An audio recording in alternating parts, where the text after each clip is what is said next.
Good afternoon, everybody, and welcome to a very special presentation of Tail Feature and I talking about the wonderful world, or idea thereof, of independence on this Independence Day in America, and perhaps in the not-too-distant near future, Scotland itself will have an Independence Day. But I suppose that will be yet to be seen. Tail, how are you doing? I'm not too bad. Thank you very much, Scribe. How are you? Oh, it's been a busy June, and now we're into July. All the month-end billing stuff is over with for the time being, and I don't have to deal with spreadsheets again for another 30 days, so I'm happy about that. But yeah, that's about as exciting as it gets around here right now. I'm waiting for the fireworks to begin after the sun goes down. Well, that was the next thing I was going to ask, was surely that there's some kind of fun and shenanigans going on in America land? It all depends on where fireworks are legal to be exploded because of fire hazards and everything else. I am... I thought this was America. Yeah, that's right. It's freedom, man, freedom. No, yeah, you can shoot off your fireworks in designated areas as dictated by the state. But... yeah, so I had thought long and hard about how to start off this conversation because I was curious. Because for those of you that don't know, the possible referendum to once again pursue independence for Scotland is upcoming. And I got it in my head the other day. I was like, hey, I know the Independence Day is coming up and this thing's happening over in Scotland. I know somebody in Scotland. But anyway, so how to start off this discussion? Well, I was thinking the other day, and people in the audience who have watched me on my presentations will know this, I have a frequent complaint about TEDx talks and other such presentations where someone will come up on a stage and offer a solution, a great idea to a problem, but spend no time actually articulating the problem, so you have no idea whether what they're offering actually addresses the concern. And so in that vein, Tailed Feature, what is it like to not be free? Well, I've never known anything different. So, I don't know. It's all right. I'm not. It's not like the thing about Americans always saying, "Oh, you guys don't have guns." Like, yeah, but neither are police or anything like that. So, yeah, and we've got like 1,000 people in the army or something like that. So, quite how we've not been invaded by a bigger neighbor, I don't really know. But it's not like I suppose freedom. There obviously are different grades of freedom, if you like, and we are nowhere near the bottom. So yes, I would like to be more free, just generally speaking, like regardless of the notion of independence and things like that in terms of the country being free and all that sort of thing. But as an individual and as individuals, I would like us to be freer, obviously. And I imagine that many Americans would also like to be freer than they currently are. Well, that's always been the struggle, hasn't it? It's like, what is the correct balance between state presence, which is a pragmatic necessity, and personal liberty.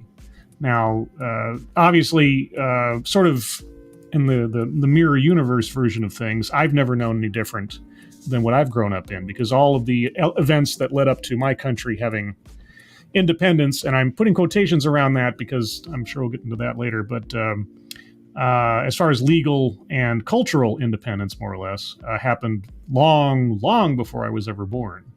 And so it's one of those things where I think it's unavoidable but to take it for granted to a certain extent. Because at least in my lifetime and in several other people's lifetimes, short of Pearl Harbor, my country hasn't had to face a direct threat from another nation in most people's memories. But I guess, not being the ignorant Yank that I am, what control currently does Britain have on your life directly? Well, that's quite an interesting question. So, in terms of what might resonate with your I assume mostly American audience and yourself, of course. The right to bear arms we do not have. I said that in a strange Yoda way almost. I didn't mean that.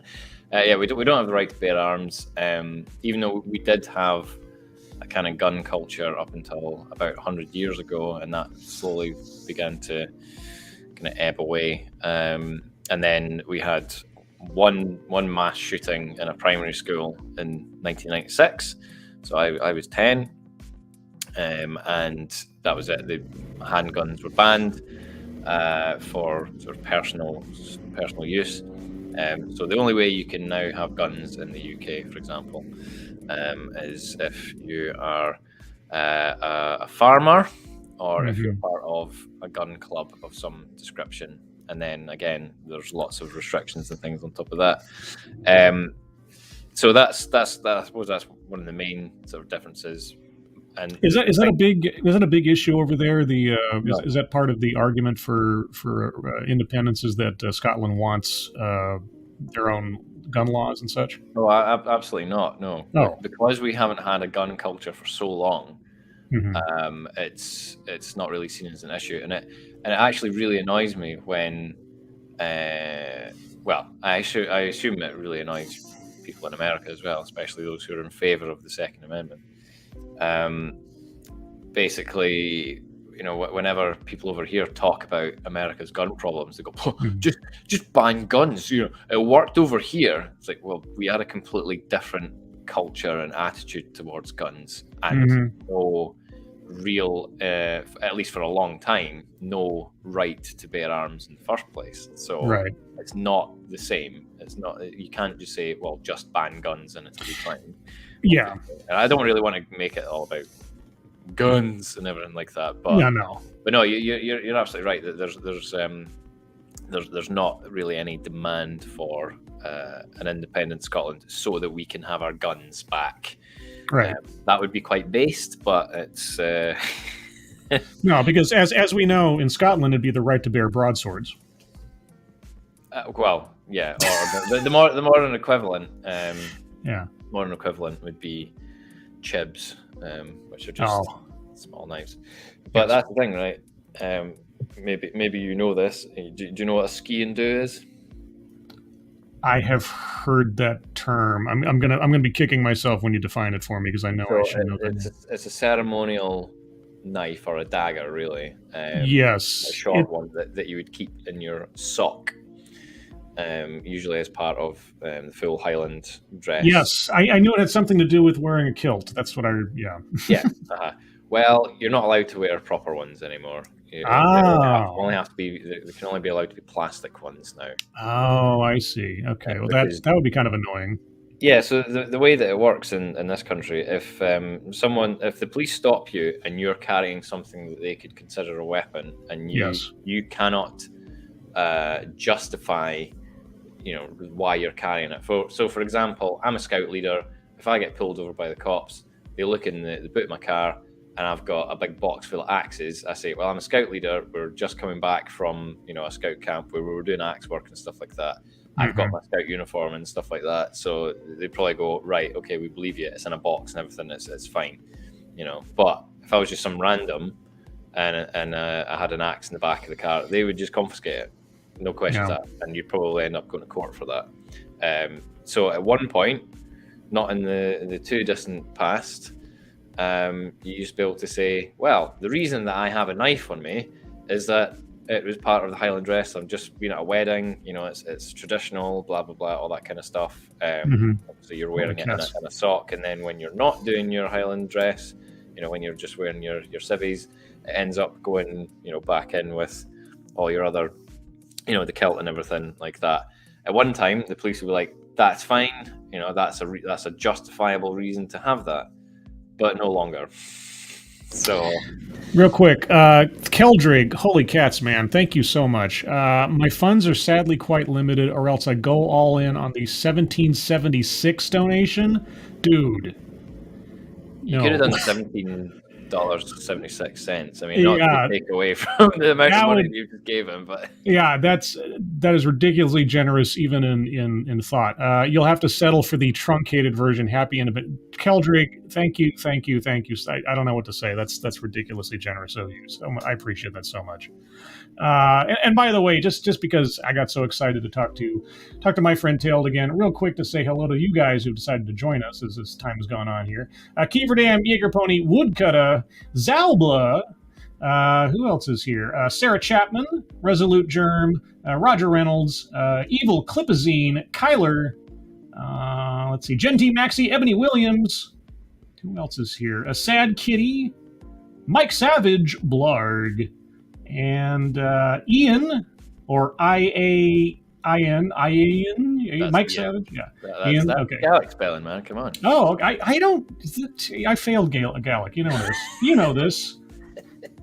I was your worst student. Lindsay the Cynical Geek, Divine Petulance, Aether Toast, Raziel, The Means of Destruction, and Sean 732. Sorry, Swan 732. Apologies. And Ginger Power, and anybody else I might have missed, and anybody lurking in the background. Cow. Yes, hello, fucking Cow. moo. Fucking moo. And Random American, of course. Hello. Again, Keldrink, thank you so much. Okay, so the question I had, and doesn't pertain specifically to weaponry, but in contrast to what happened with my country, and by the way, guys, I'm an English major, not a history major, so I'm not going to go too deeply on historical facts and things because I'm happy with the, sort of nebulous myths in my head about how America works. There was a distinct barrier and difference between what was happening here in the States and the control of the British government. There was a clear line of, we do not want to be under a monarchy. We're not going to have under these laws. We're going to govern ourselves, etc. There was a sort of a very distinct line between philosophies. Given the changes in Britain and their governance over the last, several hundred years, and given how long Scotland has been under British control, and this is sort of a philosophical question for you. If Scotland did suddenly become independent, do you think Scotland has been conditioned by British rule for so long that there would be any distinct overall difference in how you would govern yourselves or how your culture would react to such a thing? And before you answer that, let me get this real quick. Thank you, Kieverdam. Say hi to Sarah Chapman. Hi, Sarah Chapman. Did I miss Sarah Chapman? You said I apologize. Sarah Chapman. I did say Sarah Chapman. Okay, well, hi, Sarah Chapman again. You did miss out Old Guy Gamer, though. Did I? Okay, Old Guy Gamer, Brad Young, who else? Devil Fruit Zero. I don't want to miss anybody if I can help it. I apologize, guys. Hammer. Hello, Hammer. Whoops. And then hi, Jaeger Pony, again. And then hi, Kieverdam, as I clicked too many messages. So yeah, do you think there would be a whole lot of difference, a whole lot of break in laws and traditions at this stage of the game? Have you guys been conditioned to the point of just effectively always being British?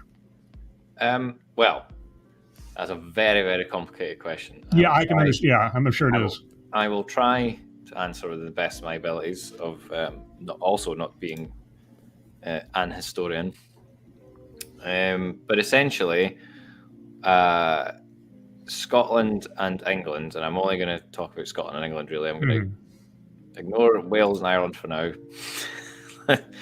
They don't matter. No, it's not that. It's just, just. So when, Scotland and England essentially had ever closer and closer ties. When both sort of kingdoms were formed, they were obviously at war with each other on and off for a few hundred years. But eventually, the okay, I'm just looking at Ian's comment there. I was giving everybody their 15 minutes of fame as we're discussing. Yeah, no, that's fine. So yeah, our countries and cultures were becoming ever closer anyway. So and as soon as we then had the same monarch rather. In 1603 with James VI and first, it was kind of inevitable that a political sort of union would come from that eventually. That was kind of the idea. And it was a slow process. And then eventually in 1707, that did happen. However, it's not quite that the English took over Scotland. It's not quite as simple as that. For one thing, Scotland had bankrupted herself through various exploits, trying to establish colonies and whatnot, which all failed. And then the final one completely bankrupted us. The English, meanwhile, were being quite successful with the Americas and various other places.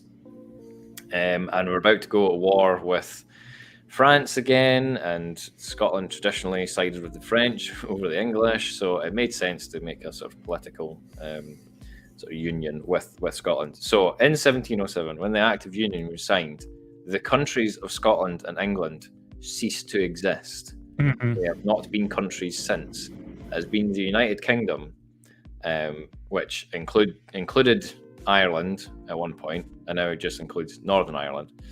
And obviously Wales is included in that, because Wales was essentially a principality of England since the 1200s. But anyway, even though we became the United Kingdom, so the Scottish Parliament essentially voted itself out of existence. That was the idea, that the Scottish Parliament would merge with the English Parliament and Westminster and become the UK Parliament, the British Parliament.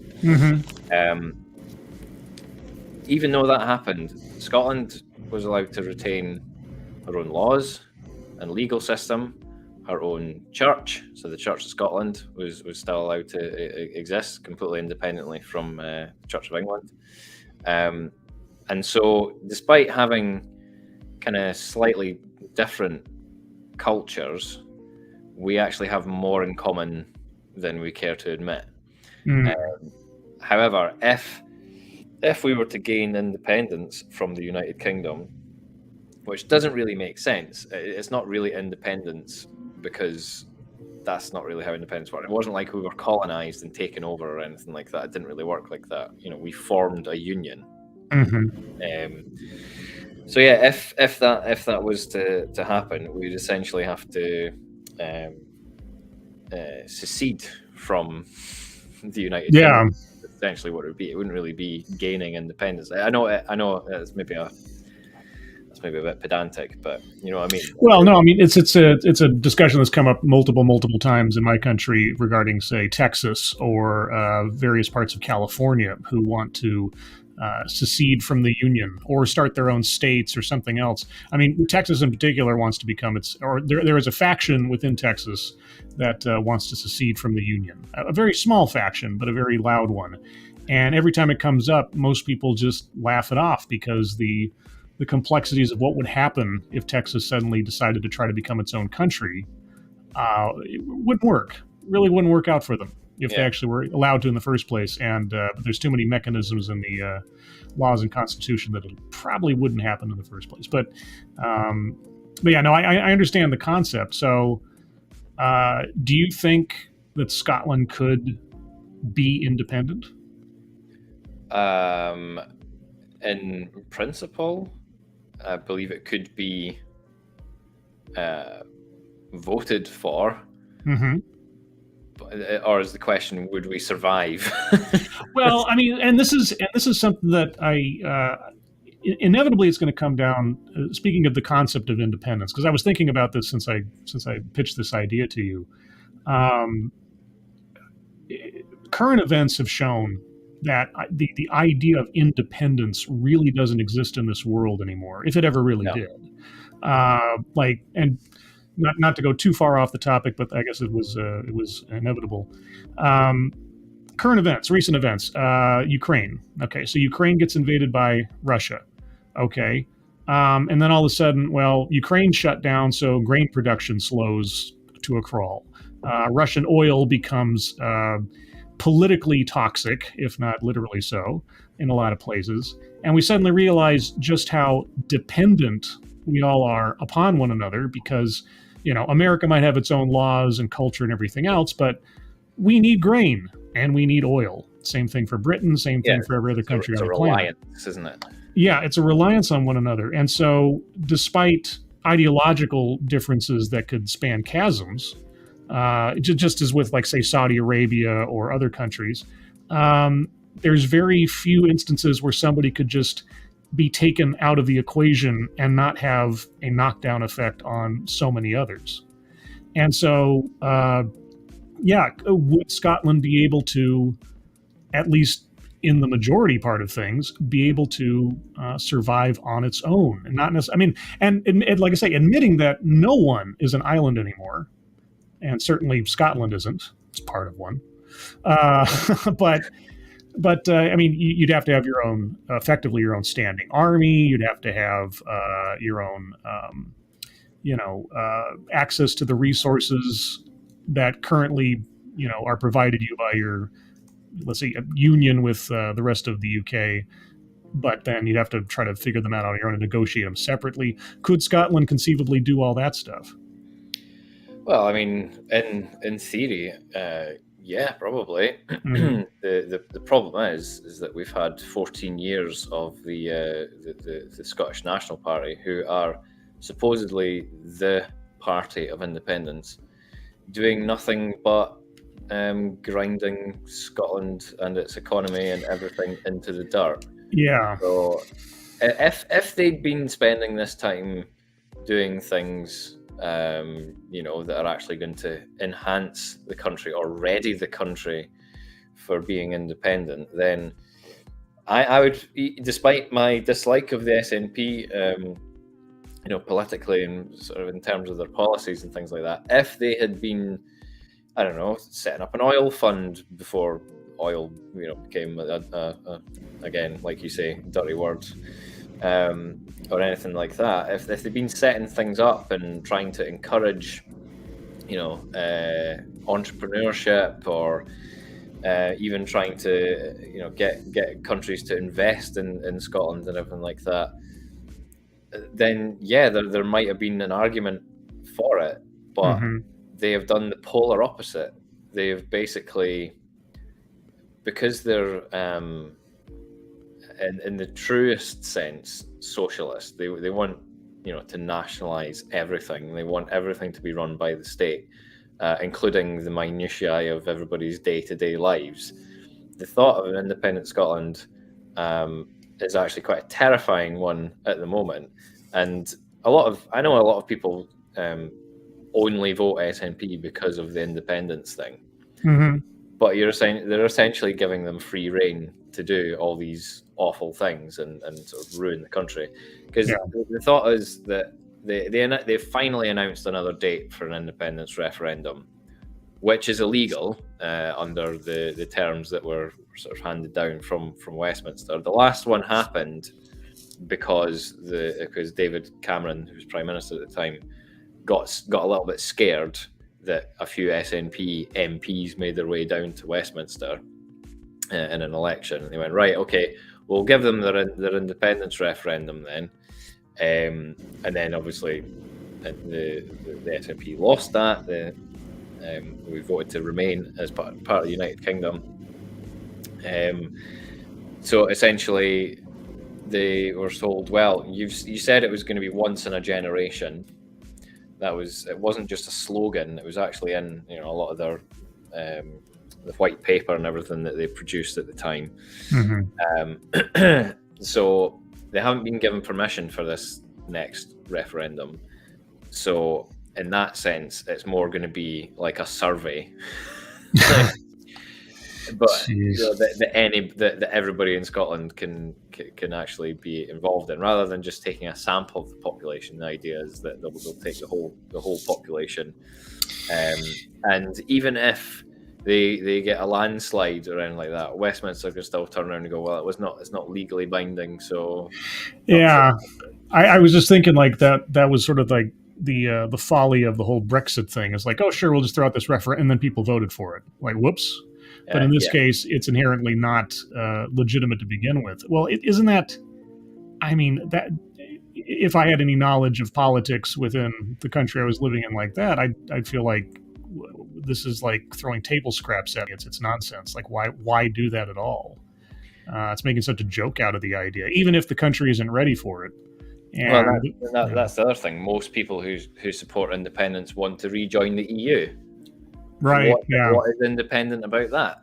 Yeah, exactly. It's an admission of interdependence so much than anything else, or inability to take care of yourself. Yeah. But then again, no one's free of that. You know, I get so depressed at times. There's this, you know, growing up in America, as I said, independence as a concept from other nations is so ingrained and so just taken for granted that I don't even think about it. But then when I hear things about which is just the reality of the world, and sort of like a cold bucket of water on my head from time to time, when I hear just how indebted we are to other countries, and just how, you know, if China or the Saudi Arabia decided to flip a switch someday, we'd all just kind of come crumbling down.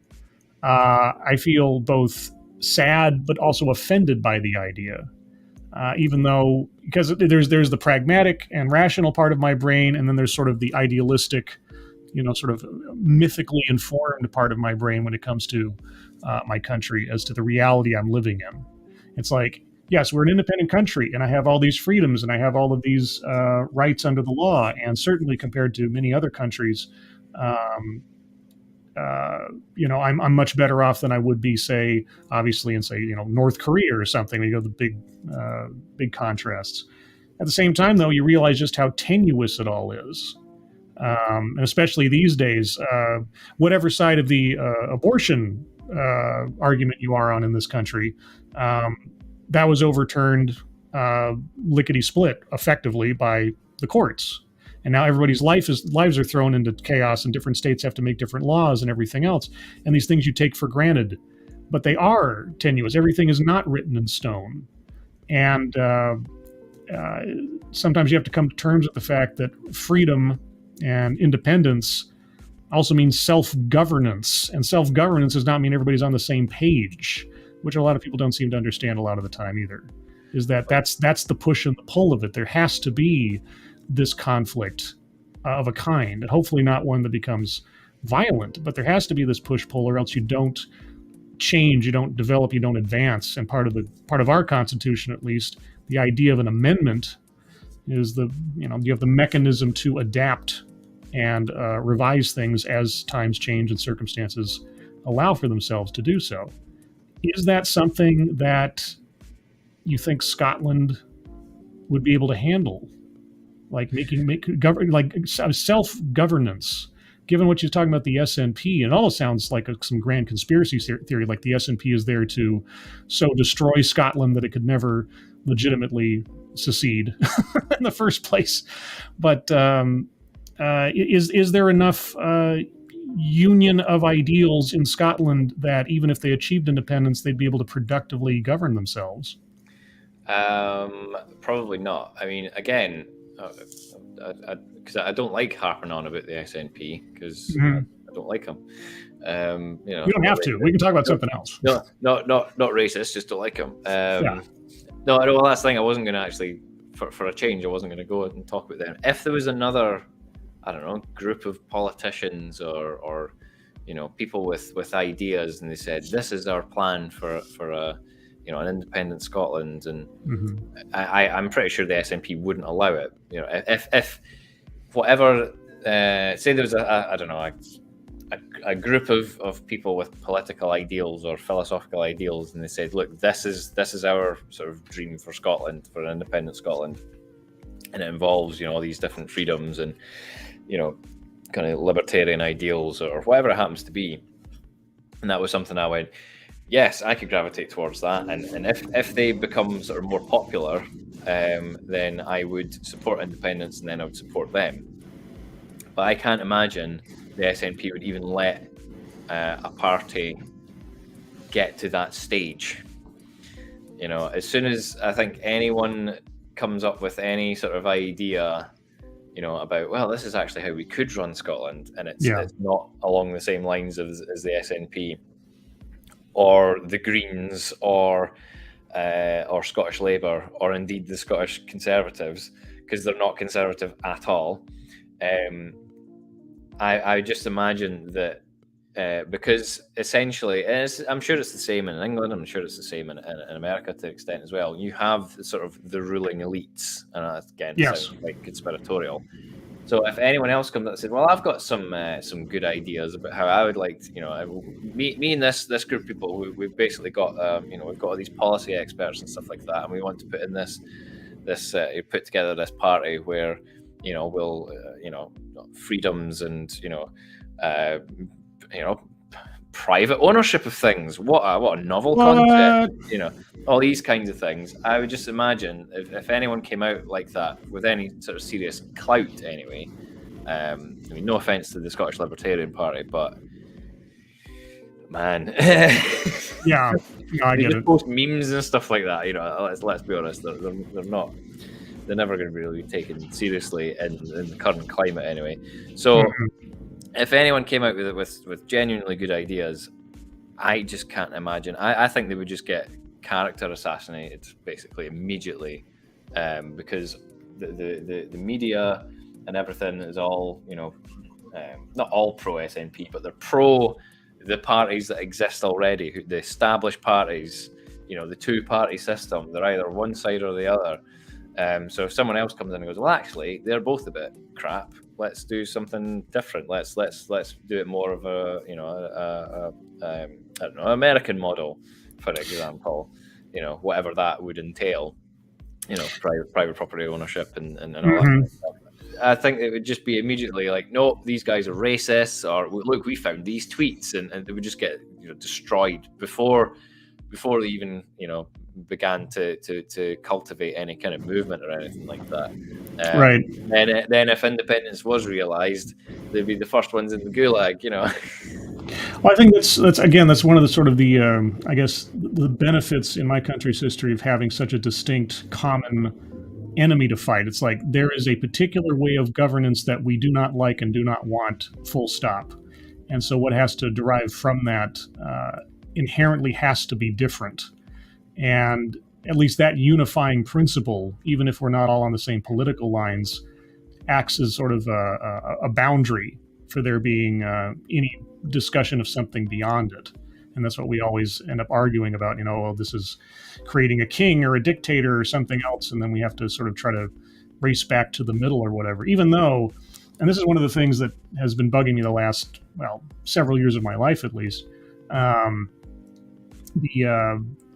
The story I've told many times before, in the 2016 election, I decided not to vote in the presidential election because between Trump and Clinton, I didn't particularly like either one of them as president for various reasons. Trump, because he was a game show host and had never served public office and was an egomaniac, and I was kind of fearful that his White House would turn into a daily episode of TMZ, and I wasn't wrong. For better or worse. And then on Hillary's side, aside from the fact that I just found her as a personality repellent and other things that made me kind of sketchy about her, the thing that she represented beyond that to me, and I said this to a lot of people at the time, was the same thing that George W. Bush inherently before, at least before the war happened. I didn't have any complaints about him otherwise before the war, but I didn't like the idea of dynasty. I hate the idea of ruling families in this country. It just bugged me that, the son of a former president is going to be president. Not that hasn't happened in the past, John Adams and so on, and his son. But the idea of another Clinton running the country. Like, I don't want to encourage the idea of family dynasties running my nation. I just, I'm not ridiculously, have a flag tattooed on my chest, patriotic or anything. But there's some fundamental ideas about what I believe this country should be represent that are not served well by having the same name in charge of things, leapfrogging every administration or something.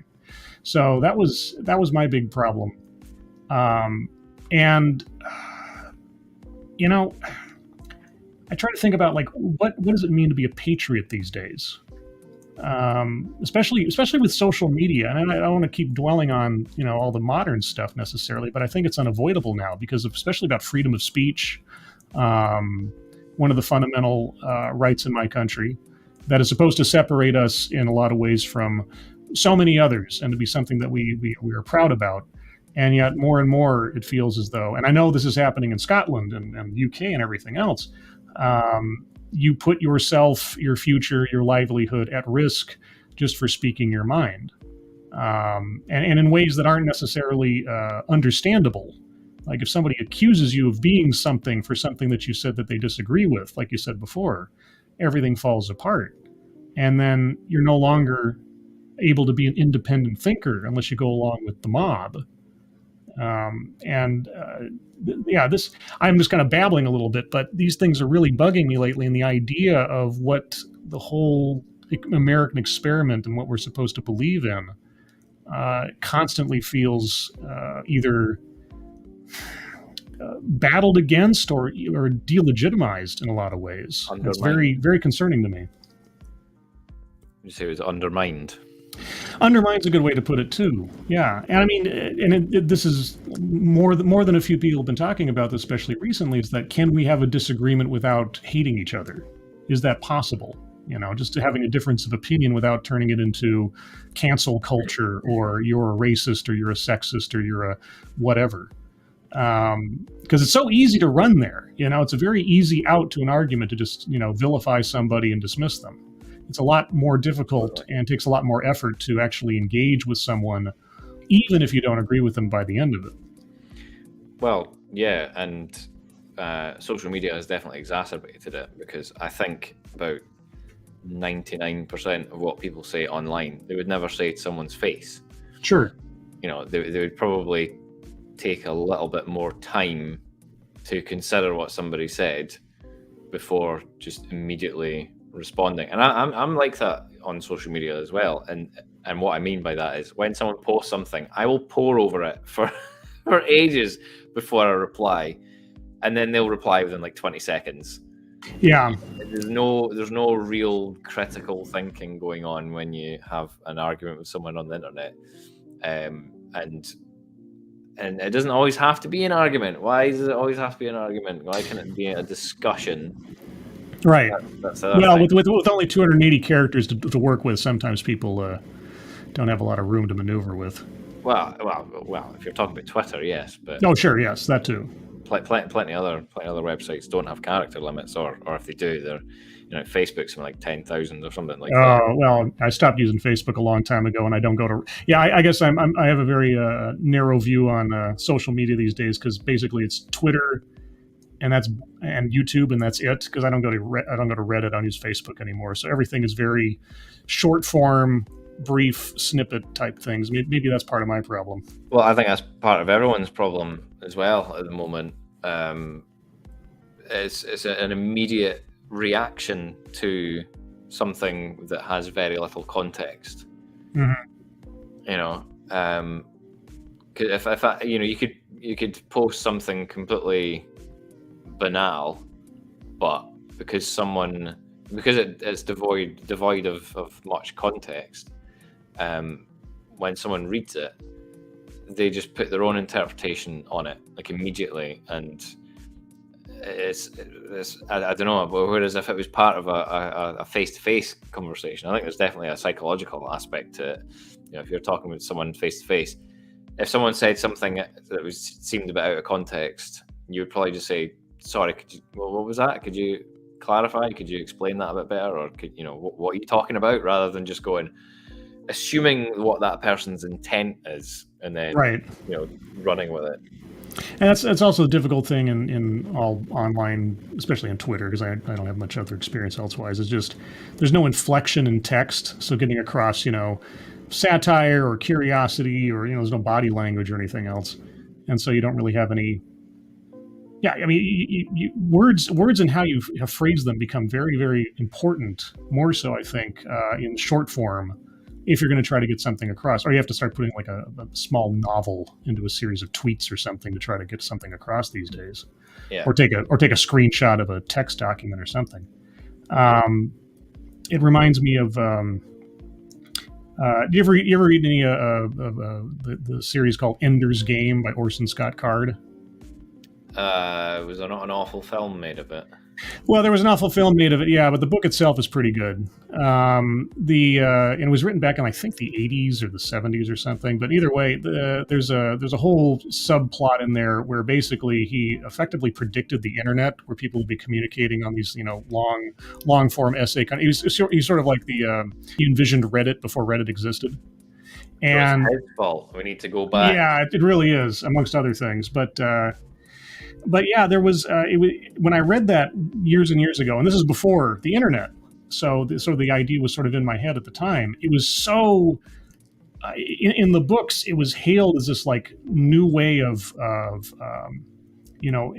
spreading intellectual discourse. It was all very high minded. It was almost like the I forget what they called it in the book, but the internet of the book was sort of like almost the what do they call like Plato's sort of like circle of discussion. I forget what that was called, but it was like very like held up very highly. And I can remember like in the early days of the internet, where people would actually treat message boards like that. Maybe they do still in other places, but now it's just like Twitter is such McDonald's, and I feel so stupid using it most of the time. And but I still feel like this is how you have to engage in the modern world. You can't have a straight face-to-face conversation with people anymore on complex subjects, because it's just going to devolve into something petty or like you don't even want to engage. It's kind of what drives my channel in a way, is that I'm willing to at least entertain what someone else is saying, even if I don't decide to end up accepting it. Is that I'm trying to bring this back around to independence.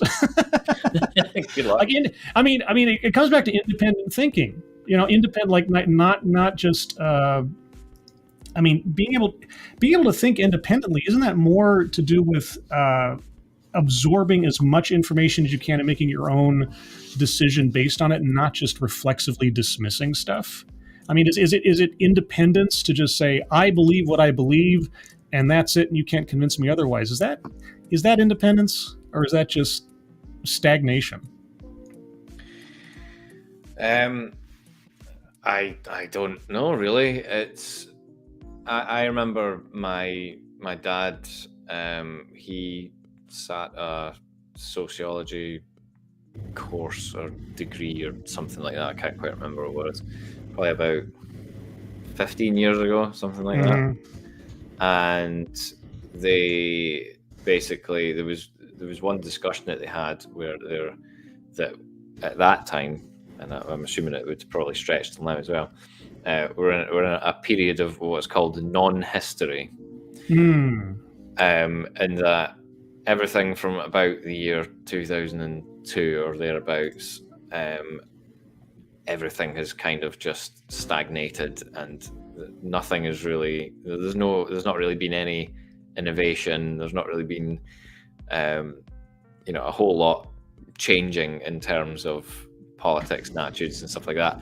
And a lot of it is to do with the fact that we haven't had any major catastrophes or wars or anything like that. I mean, not to belittle people who obviously have endured that kind of stuff, because obviously they still happen around the world. But in sort of, dare I use the word, privileged places, in sort of Western democracies, we haven't really had any major issues. The main issues that we have had are being caused by the ruling classes.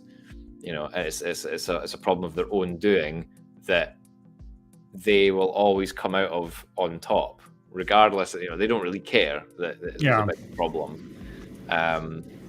So I suppose what I'm trying to say is something's got to give, something's going to happen, someone's got to change, because I don't think we can just keep on trundling along the way we are just now. So whether it be sort of the rise of China or something like that, or we have another kind of massive global catastrophe, whether it be nuclear war or some environmental thing or something like that, so that we can reconnect and re-establish our sort of connection with with one another and with our humanity, and with the world around us. Because I don't know about you, but when I sort of go around and I see sort of kids stuck on their phones all the time and Yeah. that kind of thing, I just think, if anything was to happen, Yeah, exactly. We'd all be sunk. yeah, if the Chinese invaded tomorrow, we'd be screwed, absolutely screwed. Or if some catastrophe happened and we had to, start, making our own food and everything like that, they wouldn't have a clue. I mean, I'm not saying that I would be some expert, and I think that's part of the problem, is that when I was born, that was the kind of mindset that was beginning to creep in. Mm-hmm. You weren't really taught anything at school that really mattered in terms of your own kind of survival and your own place in the world and all that kind of thing. And it's only got worse from there, I would say. I said this a lot during the early days of Lords of the Night. We're talking about social justice and the uprisings at colleges with students calling everybody racist and wanting the dean fired. You look at Evergreen State College and things like that. And I just thought, this is the result of a time of plenty. This is the result of too long having gone without somebody shaking up and saying, hey, everything's not free. There's not instant gratification for everything. I think back to my grandmother. She grew up, or she had to survive the Dust Bowl, right? And then World War II, and all these times of challenge and hardship that really reduced down to brass tacks. What are the priorities in life? What is important? What is fundamental? For better and probably for worse, we've known, in relative terms, at least in this country, peace. Like I said, we haven't been attacked on all sides by things. I mean, 9/11 was the biggest shakeup we ever had, and I always felt, I mean, this might be too hippie of a thing to believe these days, but I always felt that entire event was misused mightily by my government to instead of using it to try to build bridges, so to speak, in a very poetic way, but to arm bombs. And I thought it was a missed opportunity for something that could have been better. I mean, obviously there would still be conflict and nobody would be 100% happy all the time, but it was used to divide rather than say, wait a second, this is a fundamental bad, and we should all be working together to avoid this happening again on a sort of philosophical level, and not necessarily just go and beat up the guys that did it, even though that was necessary, I think. But yeah, I mean, if you've never known anything but getting everything that you want, what possible incentive do you have to try to do something different or to imagine a situation where you're not going to have those things? It's sort of like what I was thinking about before we started talking, is I've never known being, sort of existentially under the thumb of another nation, or having my laws and my culture dictated by somebody who's far, far, far away and unrelated and unattached to me, so to speak. So what do I appreciate about what I have, even though I don't know the difference, right? It's like, you don't know you've got something till it's gone. I don't want it to be gone to find out. I'd say I don't want to have that question answered for me, right?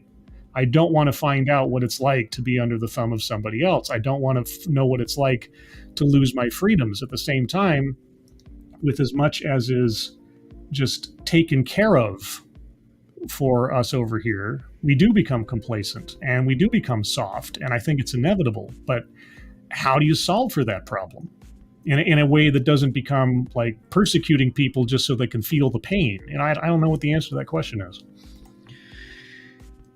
No, I don't either. It's a fine sort of line, and I don't want anyone to come away from this thinking, oh, Tailed wants some disaster to happen. So right. No. You know what I mean? It's not what I'm saying. I'm just saying that one of the reasons that things have gone the way they've gone is because of a lack of a bad thing happening. Mm-hmm. Obviously 9/11 was a terrible thing. But that for most people, that was like a psychological thing. Yes.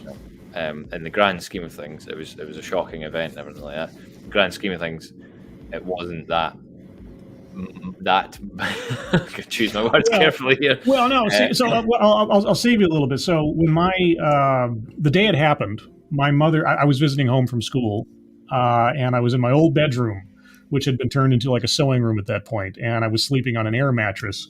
And I remember it was a very sunny day, and I wake up. I've been sleeping in a bit, and my mother's standing in the doorway, and she's in her nightgown, and I've never seen my mother like that before or since. She's got, I mean, the old phrase like white as a sheet, or like all the blood drained from her face kind of thing. That was what my mother looked like, and she had this look on her face that was absolute shock. Like I don't think I'd ever seen anyone in actual shock before. And she's standing in the doorway, and I'm just waking up like, what's wrong? And she says, they just blew up the Pentagon and the World Trade Center, in this very like sort of detached, haunted voice. And the very first words out of my mouth were, well, it took them long enough. And not because I was like cheering it on, but because given how often things like, now in my mind, when she said blew up, I was thinking like a bomb went off. Not what actually was when I eventually looked at the television set. But in my mind, it's like attacks such as what she was describing effectively happen around the world all the time, in the Middle East, in Northern Ireland and so on, years before, and all over the place. So us being so relatively safe, in my mind, wasn't going to last forever. And so I wasn't surprised by the fact that something had happened. I obviously didn't understand the scale of it until I walked down the living room and saw what was going on TV and started seeing skyscrapers falling down. But yeah, the idea of this, that we're all sort of safe and insulated from all the bad things of the world, and it's all just very abstract. You just see it on TV and so on. Yeah, I don't want something to happen in order to wake people up. But I don't know. I don't know what will remind people that there are bigger things in the world than somebody said a bad word on Twitter yesterday. I'm not quite sure what that's going to be. Real quick, thank you, Keeverdam, for the jumping up and down fireworks Dogcat Fox. Oh, Dogcat Fox. Wow-wee. Wow. Oh, no, Dogcat Fox. That was you. Oh, my gosh. Why would I do that? Thank you, Keeverdam. That's very generous. That's, again, guys, that's ridiculously generous of you.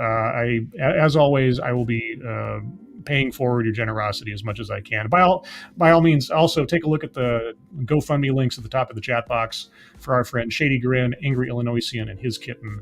Their loved ones and their friends could use your help if you have a couple of bucks to spare there too. So appreciate it. Thank you, Keeverdam. Okay, well, I've gone off all over the place. Do you have any questions for me, the independent and liberty-loving American over here? Do you have any curiosities that I might be able to answer for you? Oh, degenerate Scotland. Hey, you came from us, right? Oh, is that how it worked? Absolutely, yeah. Well, I mean, in lineage terms, that's actually true because of my family history. Specifically. Yeah, I know, but yeah. So we don't put a U in color, and we don't put a Q in check. Okay, just saying. We took that stuff out. Yeah, but remember we had the old alliance with the French, so that's. The French. I mean, the Gallic word for morning is the same in French, or very similar to the French word for morning. So. Oh, I know a little French. I surrender. Mm-hmm. You know a little Gallic as well. I know. Or you did at one point anyway. Until I forgot it all. Yeah. Fiskerma and all the other stuff that I can't remember now. And now reflexively, I want to try to say I live on the moon, but it's like.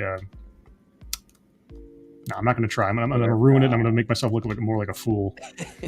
Well, only to me. No one else. That's probably true. That's probably true. Everybody else will be going, oh, yeah, that sounds really good, yeah. No, but is there any, like, I don't know, like, I hear all the classic stereotypes about what people outside of America think of Americans as, like, cowboys who all have, like, 17 guns strapped to their thighs or something. Is there anything about America that, like, you Scotland people's like or dislike or I don't know. I don't know what to ask. I don't know what I'm talking about. Well, I mean, I suppose it's slightly different for me because I know so many Americans, and I've been to America, and and it wasn't just I went to the Big Apple, or I went to Disneyland. Yeah.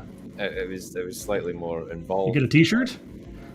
Did I get any T-shirts? Did you get your I Love New York T-shirt? Oh no, I didn't actually spend. Well, I actually spent a bit of time in New York, but I spent most of it in the hotel because I didn't like it very much. I didn't do any touristy stuff while I was in America because technically I was working. Oh, okay, all right. So I was touring with a band. So so I got to see various different things, but a lot of it was from the bus window. And you're immediately jealous of all the things that we have that just you don't have in Scotland. Well, it was mostly, my God, this is a big place. Oh yeah, no, I've been to New York once on a student trip, and I thought I was like 13 or 12 or 13 or something, and I'd seen New York in movies before. You sort of see it abstractly. Oh yeah, it's a really big city, and then you stand in the middle of it, like, holy cats! It is something to behold. It's like one of those eighth wonder of the worlds coming upon or something. It's just it's something else. It wasn't even specifically New York. It was just the whole country. Like it was only after we'd sort of finished and we'd worked our way back to New York. I sat down with a map and went, right, we went here and we went here and we went here, and then we were there for 6 weeks, and we covered, I think, 13 states, if that. Wow. So it was most of the eastern seaboard, but yeah, I just thought, wow, we hardly even touched the place. So having a bit of room, that was that's like slightly odd. Yeah, when I look at like Britain and everything, it just retrospectively thinking, it's just like that tiny little place ruled half the planet at one point. Really? Yes. Really? It boggles my mind. And then I look at like because whenever I look at other countries now, it's always compared to it's sort of like when there's an asteroid passing by Earth by 35 zillion miles or something, they'll say an asteroid the size of Texas. It's like, there's your metric, right?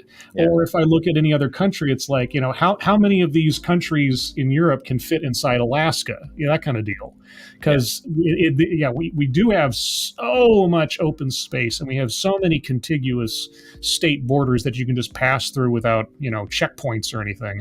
I'm not sure that, and I have not traveled nearly as you've traveled more states in this country than I have. I haven't gone anywhere near as far as I could if I wanted to, but I still have an appreciation for just at least abstractly just how much room there is in this country, but how everything feels far more local now than it did several years ago, mostly because of the internet and just because local news, like I don't hear about local news nearly as much as I hear about national news or international news these days. Somebody tells me, oh yeah, this thing happened 3 cities away from where I'm sitting right now. I'm like, when was that? And I was, that was 6 months ago. Like, what? It's just like, on one hand, I feel so connected to what's going on in the world, but at the same time, I get blindsided by things that are happening almost literally at my doorstep.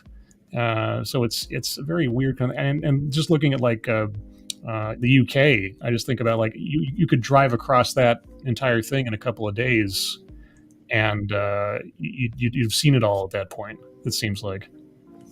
Well, yeah, I mean, obviously our geography isn't nearly as diverse as America. Because I mean, you guys stretch across an entire continent, whereas yes. we are a tiny island. So yeah, we have lots of pretty places where there's bits where it's flat and it's fields and it's nice trees and things like that, and then you've got other bits that there are mountains and things, and so it's diverse in that sense, in that there's variations in it. But generally speaking, yeah, once you've you've been through a few fields and past a few hills and a few mountains and stuff like that, yeah, then there's only urban areas, to be honest.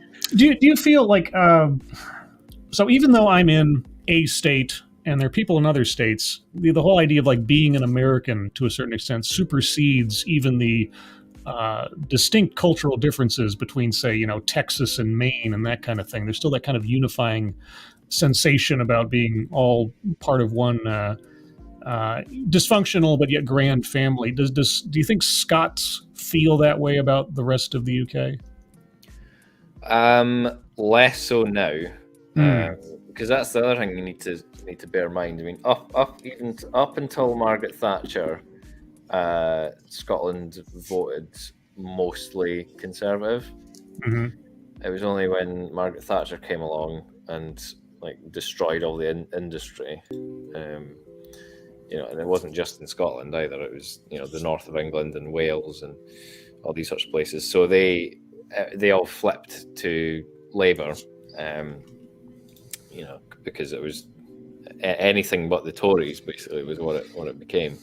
So until that point, we, I mean, I wasn't around really, but my sort of there was obviously been a faction of we're Scottish, you're English. Mm-hmm. However, the way that I think about it is, you'll have like two rough neighborhoods in some city somewhere that absolutely hate each other, and there's all these gang fights and stuff like that. But if anyone comes in from the outside and starts making fun of one side, then their mortal enemies will cross over and go, well, you can't make fun of them. Right. It's like, I mean, they may be a jerk, but they're our jerk, that kind of thing. Basically, yeah. So I get that's kind of what things were generally kind of like, even when I was growing up. It was, Scotland and England, but it was always banter. But as soon as anyone, an American would make fun of the Scots or make fun of the English, then whoever was on that side would sort of stick up for the other one, even though they'd been ragging on each other 5 minutes ago. Yeah. Because as much as the SNP supporters and everything want to say that, oh no, we are definitely different from the English. Culturally, we've got far more in common with the English than any sort of European country. And that's the thing. They always say, we could just be like Denmark. Well, no, Denmark's had 800 years to become what it is. Right. And you're wanting to say, right, well, we'll get rid of all these ties with our closest neighbour, and that we share most of our culture with, and a language and a currency and all these different things and customs and all that kind of stuff. And suddenly, we'll just suddenly overnight be able to become like a country that's actually quite different. So I think over here,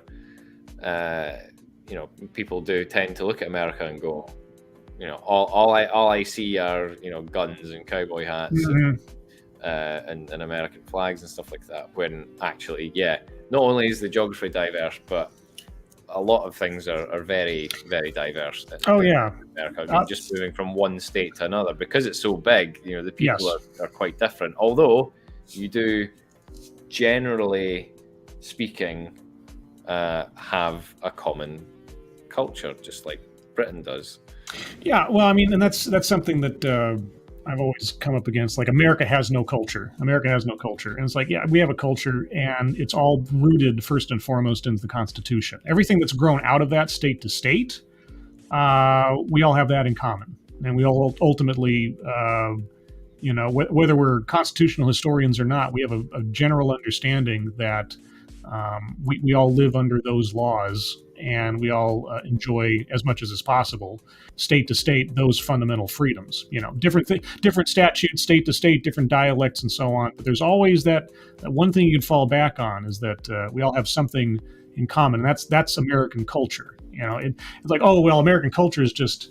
I always called America the puff daddy of culture. It just samples everything and remixes it into something new. That's not inherently culture. That's just sort of like how we operate, how you interact with people. Like culture is like what you fundamentally believe in and exercise. It's almost like if it were a religion, but it's not. It's just like the Second Amendment, the First Amendment, Fourth Amendment. These things, they're inherent, as they say, and we hold these truths to be self-evident. And that's something that kind of, I think, is woven within the mindset of most Americans, is that, wherever I go in the country, there's some things I know for sure that I don't have to guess about, that I don't have to argue with, for the most part. Obviously, your mileage may vary depending on who you're talking to at the time. But I found that when I went to Louisiana for the first time, it was the furthest I'd ever been away from home, and a completely different culture and setting and everything else. And I remember I was visiting some friends there, and they were in like a store or something. I was waiting outside for them, and this gentleman comes up to me, and he's obviously a native. I can tell by his accent, right? And he said, "Do you have the time?" Because this was still back at a time before everybody was carrying around a supercomputer in their pocket. And I looked at my watch, and I gave him the time. And he says, "You're not from around here, are you?" And I'm not doing his voice, obviously. I can't do his voice. And I said, "No, I'm from," I told him where I was from. And he says, "Oh, yeah, I figured you were from that part of the country. People don't say 5 that way around here." And it was just the most bizarre thing. And then, but it was also sort of a very, it felt very familial. I don't know how else to put it. It was very friendly. It was like someone was curious about me. And yet we still, we spoke the same language. We had the same sort of manners, asking for the time. I mean, it's very small, simple things.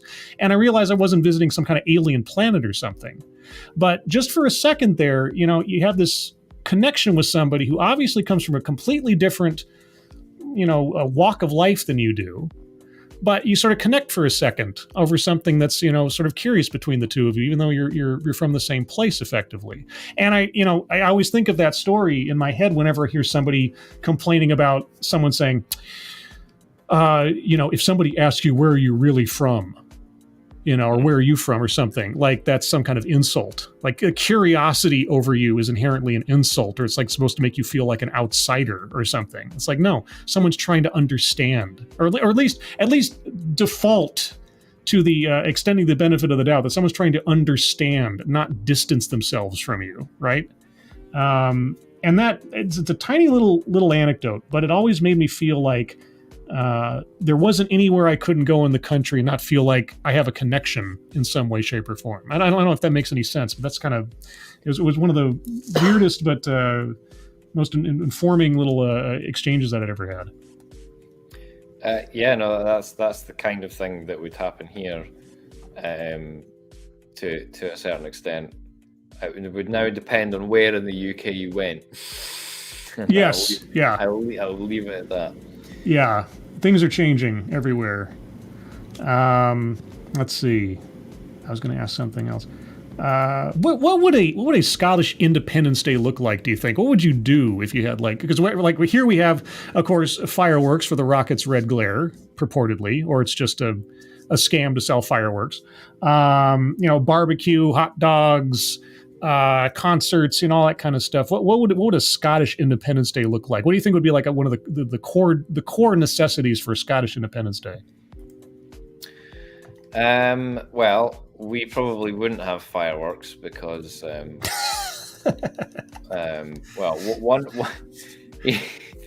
here's something.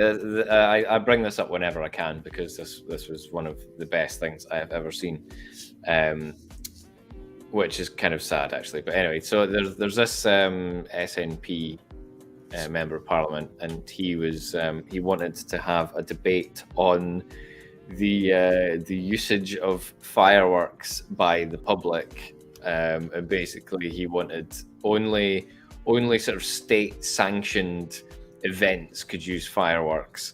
Was basically what he wanted, and he went on this kind of a minute and a half thing talking about it in Parliament. He said, he was like, when are we going to be able to have a debate on on the use of fireworks because they're a nuisance and blah blah blah blah. He went through all these different things, and he was saying this to Jacob Rees-Mogg. I don't know if you've seen any of the memes about him.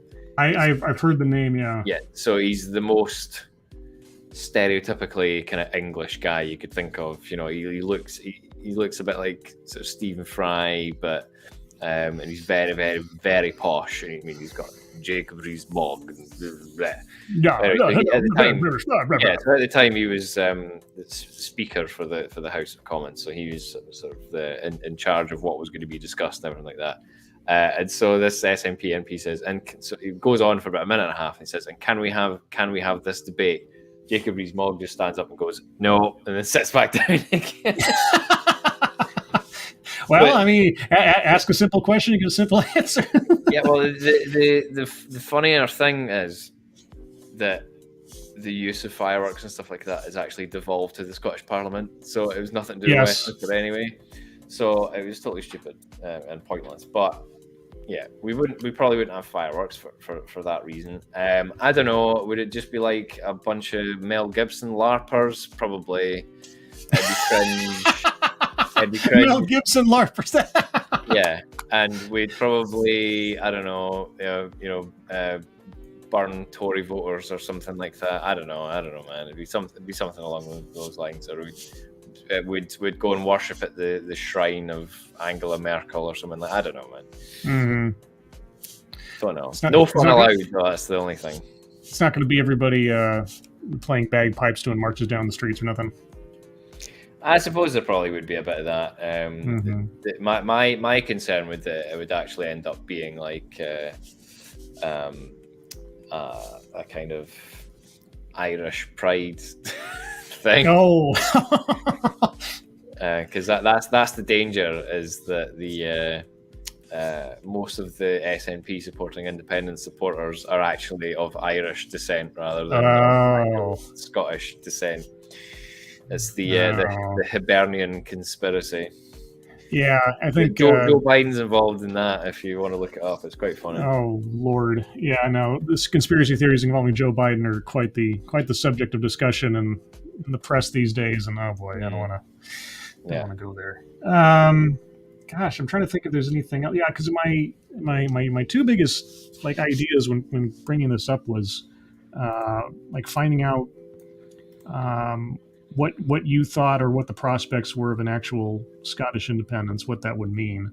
And then also, I mean, a very kind of selfish thing is sort of putting my own mind to the test on the subject, because I don't usually think, like I said before, it's such a natural and prolonged situation to be in that I never really think about what it means to be independent. And like I said, at least at this stage of the game, the idea that we are independent, that we could take care of ourselves, is becoming less and less true. I mean, it was always tenuous, but like I said, recent events have really shown a light on that. But I don't know. Anything that I haven't said or haven't brought up that is on your mind? Just that Tony Blair has a lot to answer for. Because he thought it'd be a good idea to give Scotland, Wales, Northern Ireland devolved administrations, because he essentially thought, well, people in Scotland, Wales, and Northern Ireland, especially Scotland and Wales, always vote Labour, so it was basically to give Labour more power. Right. That didn't really work out, especially after the independence referendum, where Labour backed the union to the point where, and didn't sort of adhere to promises and all that kind of stuff. So, and the Scots will still never vote Tory. So everybody just flipped over to SNP at that point. Yeah. So basically what's happened is, and Wales is the same, Northern Ireland less so, but Wales and Scotland now have essentially sort of fifth columns, in the sense that their devolved administrations solely exist now to undermine Westminster. So England doesn't have its own parliament. That's the thing that people keep forgetting. England doesn't have a parliament. Westminster is for the entire UK. Right. Just that certain areas of policy making and things are devolved to these other regions, so Scotland, Wales, and Northern Ireland. I mean, I think what might happen. I don't think Scotland will vote for independence. However, I do think that the United Kingdom might just break up anyway. I think what's more likely to happen is that we'd end up having some kind of federal republic kind of system going on. Because I reckon we'll probably get rid of the monarchy. I'm not going to go down that route. I think we probably will get rid of the monarchy. I'm not going to say whether I'm for or against that, because I would be here for the next hour. I've never quite understood the point of it at this time in history, but that's a conversation for another day. Definitely for another day. Yeah. So I reckon that we'll get rid of the monarchy, and then if England gets its own devolved parliament, well, that is essentially the end of the United Kingdom. So it could be that you would have Westminster as similar to the federal government of the US, and that they're the ones that make the laws that apply to each of the areas within the United Kingdom. But if every area has their own devolved administration, then it's not really United Kingdom anymore. No, you get the associated states of Britain or something. Essentially, yeah. Yeah. I mean, what I would like to see happening is Scotland. If Scotland becomes independent, I would rather that we became the 51st state than we joined the EU. Yeah. I'm being told that my gain is jumping and like aircraft carrier noises are coming out of me. Is that true? There was something a little bit kind of weird behind you, but okay. Yeah, I thought I'd address that, guys, and I was under the impression that had been fixed, but apparently that's not necessarily the case. I don't know what does that. It's not me touching any buttons or nothing. It just happens from time to time. Okay, well, on the notion of agreeing that perhaps maybe you should overthrow a monarchy, which I'm completely in favor of, I've run out of gas on this subject, and I don't want to drag it out any further if there's nothing more interesting to say about it. Well, unless anyone in the chat has any questions. Well, that's true too. If anybody in the chat has questions for Tailed or for me or anything in particular about the idea of independence or on Independence Day, put in the chat now, and I'll pay particular attention to it. If you leave a few extra question marks at the end of it, I'll know it's for us. In the interim, Tailed, for those people out there that have absolutely no idea who you are or what you do, because I should have done this at the top, who are you and what do you do? And by the way, I have a whole bunch of links to Tailed stuff in the description, as well as his Subscribe Star, his YouTube channels, and his Twitter and everything else. But Tailed, what do you generally do on your channel? Well, I just do live streams once a week at the moment. That's been my thing. What's that like? That's great. So my weekly stream is called Regional Variations, where we look at the lesser discussed sort of local news from around the UK, the weird, the wonderful, the downright annoying. There's a fair bit of ragging on identity politics in there as well, because that's kind of my pet hate. I don't really make a whole lot of content in terms of actual videos on my main channel anymore. Ever since lockdown, it just got too depressing. So I do weekly live streams there. I don't know if you've linked my second channel. I did. You did? Okay, second channel is again, I've been neglecting it. I've been working on about 4 videos at the same time, and I really need to pull my finger out and get them sorted out. So there I do videos on history, on music, on Gaelic stuff as well, just my general kind of interest. And if this may tempt you or may put you off, you also get to see my face on that. So whether or not that's a good thing, I'll leave that up to you. All right. So Sarah Chapman asks, didn't Scotland invent DNA testing? Something in the back of my brain says that might be true. Do you know if that's true? DNA testing. I don't know. I know one of the first uses of DNA testing to try to solve a crime when they like took samples from a whole bunch of people. I don't know if it was Scotland. It might have been somewhere in the UK. I know that was like the very first time that it was ever done to sort of do a blanket DNA gathering to try to find a killer. I believe happened in the UK, and that was novel at the time. DNA testing itself. I mean, I know DNA. Watson and Crick were American, weren't they? Or am I off base? The guys who discovered DNA in the first place, or the structure of DNA. I don't know. Oh, right. Sarah Chapman, you're asking two guys who have no idea. Basically, yeah. Hammer, have other countries around Scotland shown any support for being independent from the UK? Not really, as far as I'm aware. I know that, for example, the EU is, I know it's not a country, but most of the countries in the EU said that if Scotland became independent, they wouldn't want us to join the EU anyway, which is one thing that the SNP tend to just brush under the carpet. We would have to join or apply to join like any other country, and yeah, it's the only place that I've heard that have supported the independence movement are the Catalans in Spain, who also want independence from Spain, and the Quebecois from Canada. I was about to say, the Quebecers. Yeah. Let's see. And Ian says, watch regional variations, folks. So I'll be sure to watch that. When does that happen on your channel? So that's Wednesday at 10 p.m. British time. British time or Scottish time. That'd be 2 p.m. Pacific time and 5 p.m. Eastern Standard Time. Ebony Williams tailed, what would happen if a new family were to overthrow the current royals, or is that even possible? Man, what would that require?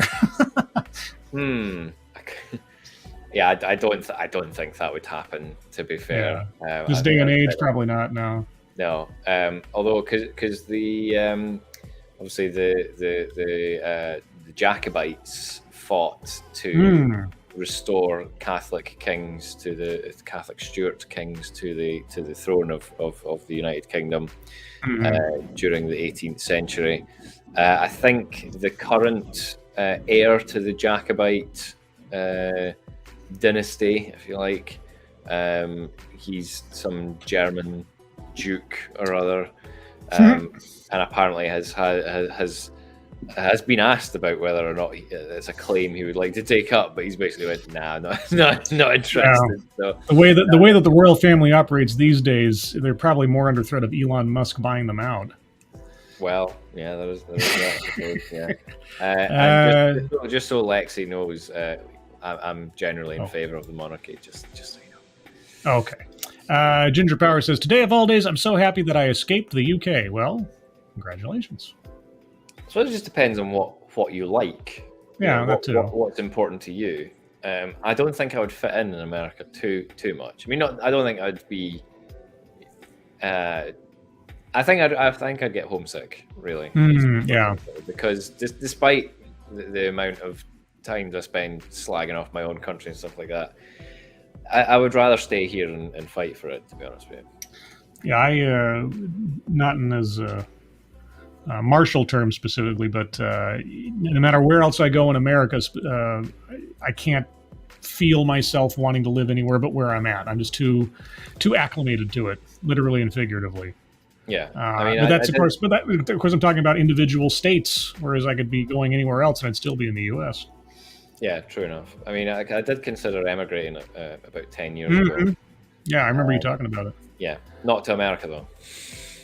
Oh, well, fine then. It was to New Zealand because it was basically just like Scotland, but even fewer people. I know someone in New Zealand. He makes true crime videos. Well, there we go. Yeah, okay. Bridget. New York is a great place outside of the city. Great scenery, hiking trails, historic sites. Would you consider seeing Upper New York one day? Is that to me or to you? Well, you go ahead first. Well, yeah, we were in a lot of Upper New York State, and yeah, it was very pretty. I did like it.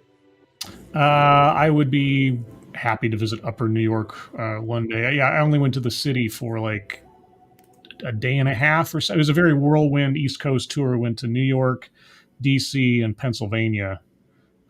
We got to go to an actual like Amish farm, right? And they're like, no pictures, right? Because they're Amish. Except you can take pictures of this little boy in Amish outfit for $5 a pop. They were very industrious Amish. I was going to say that is the American dream. Yeah, exactly. It's American Amish. That's oh yeah. Let's see. Kieverdam says Sir Alec Jeffreys invented DNA testing. Okay, was Sir Alec? And he was from England. Okay, so not Scotland. Yeah, no respect. Let's see. Lexi says fast food is superior in other countries, at least in Scandinavia. America sucks. Can't confirm. I've always heard. I haven't been able to confirm it. Obviously, I've always heard that American fast food is better in other countries than it is in America. That like if you go to Japan and get a McDonald's cheeseburger in Japan, it's practically like top sirloin as compared to what you get here in America, which has always weirded me out a little bit. Yeah, it's not much better in the UK. I mean, not that I don't eat very much fast food anyway, but it's America was definitely the worst place that I've had fast food, and New Zealand was the best. Let's see. Spudgun, winner of Steam Keys. Scribelight, hello. Sorry I'm late. The game I won was good fun. Good. Some of the puzzles were head-scratching. Well, hopefully a little bit. Yes, Spudgun won the first and only, probably ever, Steam game giveaway I had on my channel last week. I got an extra Steam key over something for a side-scrolling cyberpunk game. And, well, glad you liked it, Spudgun. Hope you enjoyed. Let's see. Genti Maxi. I told a Kiwi that if they were to ever go Aussie on their government, they would have to hold their birds hostage. They're not exactly fighting bird. Yeah, she's Canadian. I'm thinking too hard. Okay. Well, yeah. That's why I don't understand any of that. Oh, Canada. Cannibals Wizard. Worst fast food would be Britain. They don't know what seasonings are. Is that true? I'm the wrong person to ask. Oh, yes, because Scotland's all about seasoning. Yeah, we just sprinkle everything with heroin.